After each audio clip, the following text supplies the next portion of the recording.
नमस्ते साथीहरु हामी फुलघाट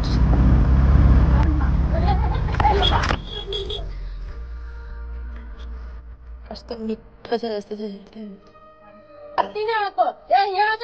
घर मान्छे नभए नि पानी चाहिँ भरिराख्दो रहेछ छैन अहिले त यस्तो छ गाउँले रोपेको सिमी भनेको अब टिप्दै यहाँ राख्दै यो चाहिँ इस्कुसको झोला हेलो नमस्ते साथीहरु हामी चाहिँ भेडेटारमा छौँ धनकुटा जाँदै गरेको अब धनकुटा पुगेर फेरि झरे फेरि चढे झर कसको मोबाइल झरेको गाडीहरू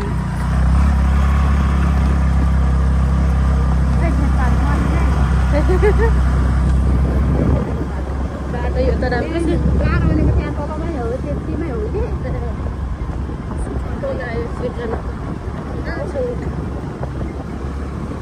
हेलो हामी त भर्खर उकालो चढ्दैछौँ यो कहाँ जाने अरे यो नोट्दैछौँ ल मूलघाट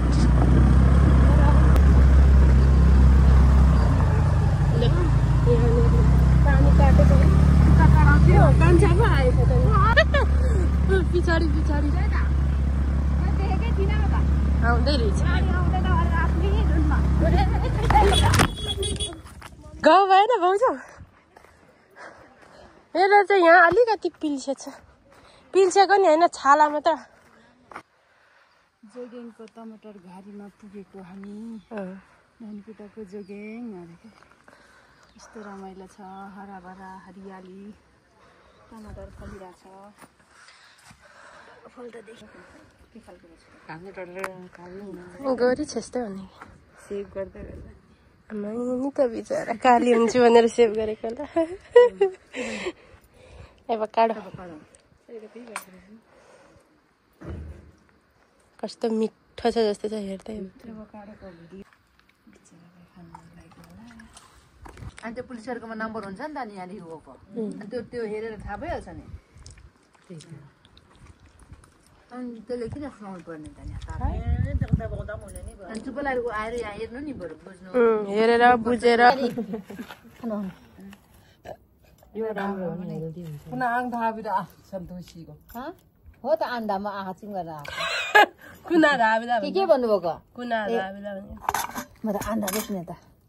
आन्दा काकाकै घर मुनि हिँड्दै आएको नि मान्छे झत्रिँदै आएको छ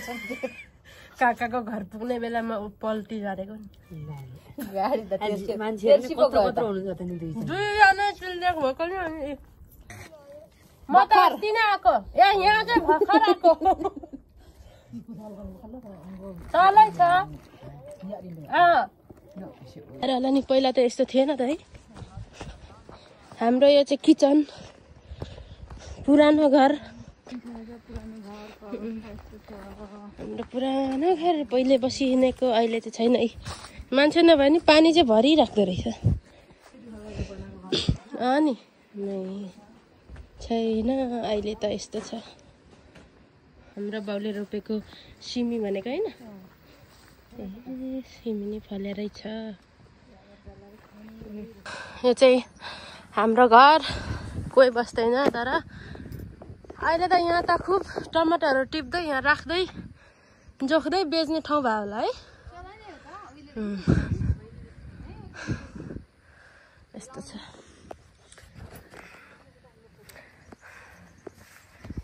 घर आएको अब फर्किनु पर्ने हो तातिर पानी पर्न थाल्यो जस्तो छ त्यहाँदेखि त